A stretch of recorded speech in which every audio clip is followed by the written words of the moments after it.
pour la région sibérienne de Kemerovo. Les preuves de l'existence du Yéti, s'il en est, sont à chercher ici. C'est là. Dans le dossier Hommes sauvages et velus du fonds de cryptozoologie du musée de Lausanne.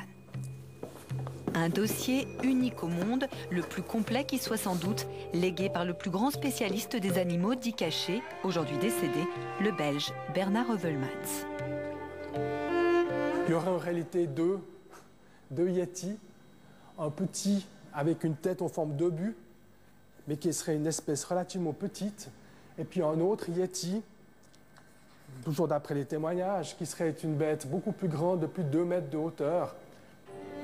À l'origine de ces hypothèses, des témoignages multiples et surtout anciens, recueillis dans des villages souvent séparés de plusieurs milliers de kilomètres.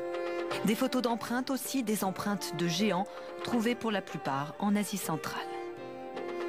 L'ensemble des preuves sont non recevables pour la science actuelle, en tout cas la science occidentale.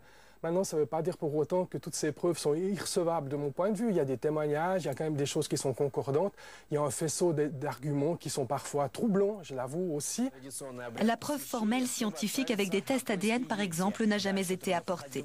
Mais chaque nouvelle découverte continue de déplacer les foules, comme ces empreintes présumées repérées le mois dernier dans une caverne de la Sibérie russe.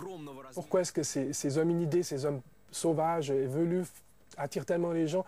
Je crois que, quelque part, l'homme, notre espèce, est orpheline sur cette terre. On est les seuls hominidés encore vivants sur cette terre, mais quelque part, on aimerait bien croire qu'on a des petits cousins qui sont encore vivants et puis avec qui on pourrait échanger des choses.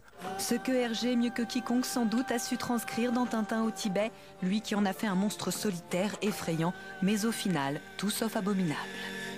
Fin de ce journal, merci.